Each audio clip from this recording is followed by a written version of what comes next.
Yo, check it out, Todd Terry, In-House Records, Freeze Records, Terminator Records, Sound Design Records. We doing it with Toasted.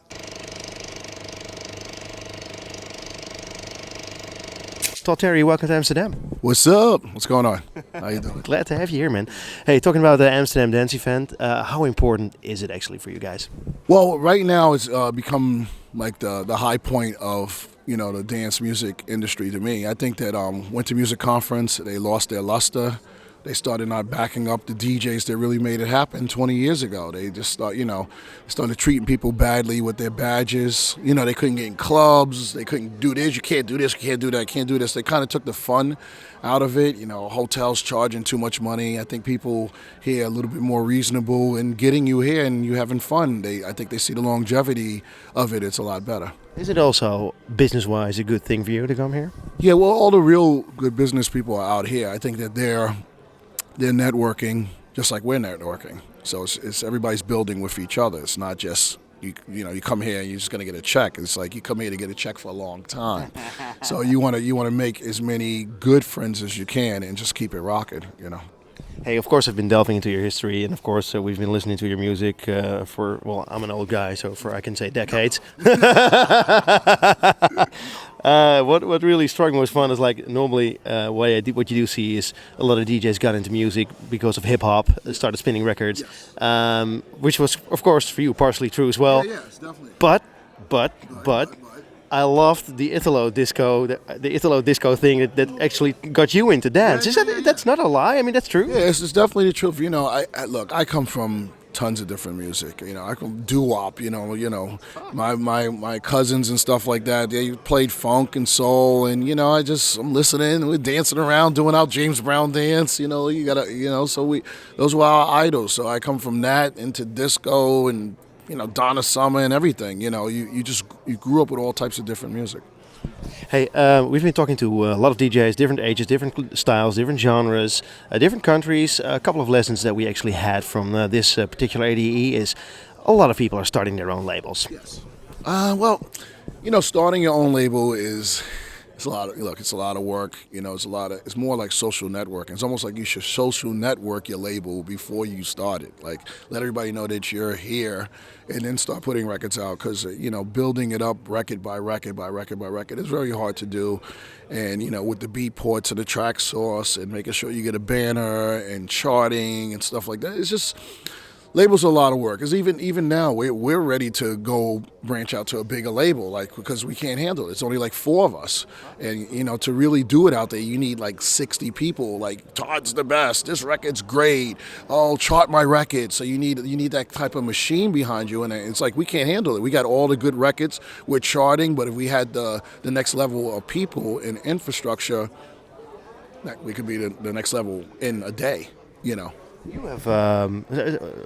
Let me get back to that. Actually, I always think the thing that the major record companies can offer is marketing power. Is that true? Is that like the main differentiator that they have? It depends on who's running it. I mean, I used to run Freeze, and it was like, I think it was 13 workers. So when I walked in, I was like, look, I need you to do this. Michael Scott, you need to do that. This guy, Maurice, you need to do that. And we had like 4 people doing certain things. So imagine if you had 12 people marketing and sending and setting up magazines and publicity and all that type of stuff like that. So I think it's the infrastructure and the person who's directing it. It's like it's symphony, and once you got that, you can take over the world with any type of business. You could sell trees, but if you got an infrastructure and everybody's working, doing their job, and you got a bunch of people doing that social networking, you're good. Hey, at this moment in time, you have 3 labels, right? 4 even, because Freeze. I mean, we're freezing outside, so yeah. So we got In-House, Freeze, the techno labels Terminator, and we got Sound Design. Why would you start a techno label? I just kind of got into it. I went to, hang out at some little techno club in Brooklyn, and the kids were just like bugging out, I was like, all right, this is cool. I get it, because it's not the same techno that I guess we grew up with. Everything was like, bang, bang, bang, bang. It was like kind of stuff like that. But this one is more dark driven and soundtrackish. So it has this kind of like Nine Inch Nails mood to it, sometime industrial thing to it. And I think that becomes, and to me, in my mind, that becomes funky. So this techno is really funky out there, and I just kind of want to grab these tracks. And there's these young kids that they're just really innovative with their technology on how they do it. So you're thinking that they're doing it this way, and they're doing it totally a different way. So it's me just researching as well. The fun, or the interesting thing is here is that what we see in the market is, of course, you have the kids, like say the 8-year-olds to the 12-year-olds who are really rocking out to all the EDM DJs, and then when they get a little bit older, they're starting looking for real music, and right now techno is probably the thing to do. Well, the techno's, I think, is getting the gap to, is finding the cool factor. So now, the EDM, they probably got tired of that, but then the techno, instead of going to house, they go into techno. And then when they learn where techno come from, then they start going to culture house. I call it culture house because it's C.C. Peniston and all the songs and Crystal Waters and and Marshall Jefferson and all that. They start brewing into that because they hear the stabs and they start to figure it out. So it's like it's like a school. It's a big school. It's the X-Men, figuring the whole shit out. Everybody's a mutant. It's like it's crazy. Hey, another thing we learned from this ADE is there's actually a divide between DJ producers who say the album format is dead, and the ones that say, hell no, it's not dead, I'm doing the album for art's sake. Yeah, I mean, if you could get lucky and do an album, and like I said, have a team or a machine that's going to push it for you, good luck. What we started getting into, we put out a bunch of singles and then we make compilation albums of the singles. I think that's just our best way to branch out, house and techno and funk and soul and everything that we do. Hey, the art of remixing, I always say it is an art because, everybody makes the remixes, but you must have a lot of balls to grab a song or a tune and actually improve upon it. You were one of the few people who actually did that a couple of times.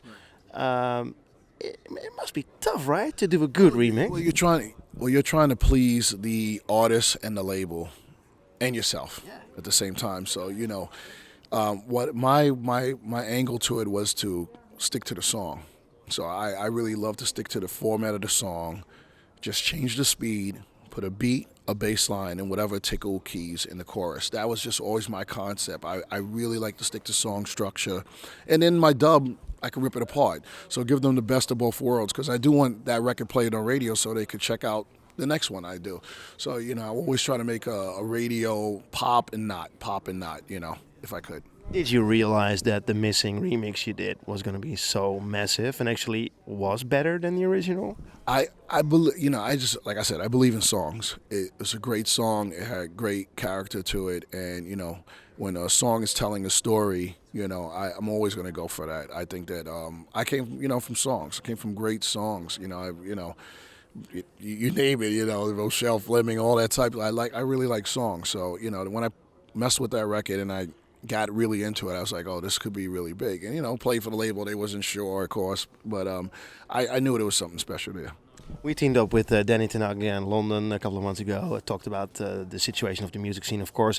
He was, was so done with the whole situation, the whole scene, that he quit for a while. He even lost his laptop, and he was sad. He said, for me as a DJ, as a guy who really made this scene happen, as amongst others, it is tough to get to a festival and see young guys being the heroes, and I'm not even getting a proper stage and I have to carry everything. It's like they don't give a lot of respect to, I'm not going to say the old guys, but the founders. Yeah, well, you got to fight. You got to fight, and the way of fighting is doing what the kids are doing. They're putting out tracks, and they're doing gigs for 300 pounds. So you got to fight. You got to keep on fighting, and then sooner or later, especially with your name, you can go further than what they could ever go. But you got to fight. You just got to fight.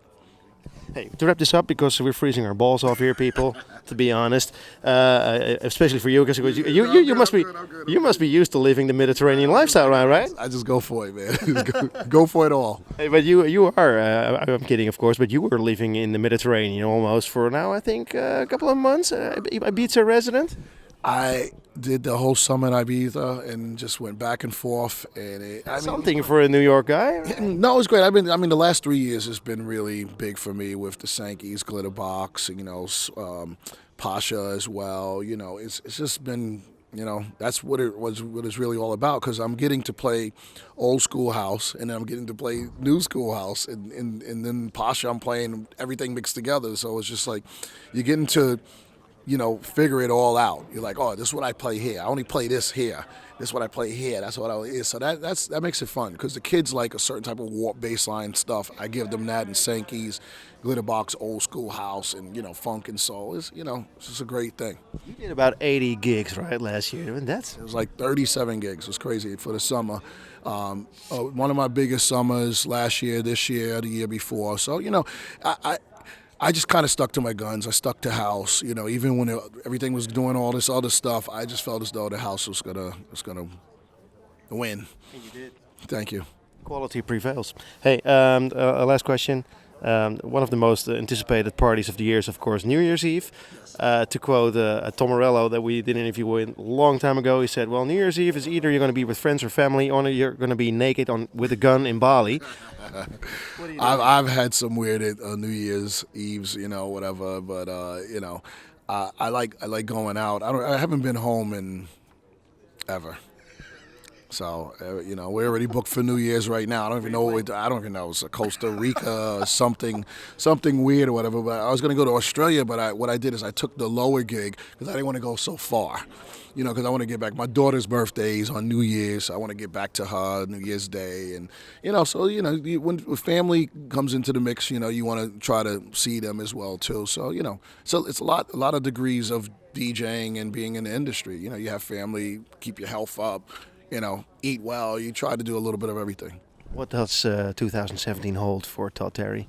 I think that I'm going to try to do another song with Martha and Jocelyn Brown. That's like my next little dream venture for the next 3 months. I'm going to go pick these ladies up. I'm going to drag them in the car with me. We're going to the studio. That is it. More gigging? Gigs up the wazoo. I like the gigging now. I think that it just turns into power.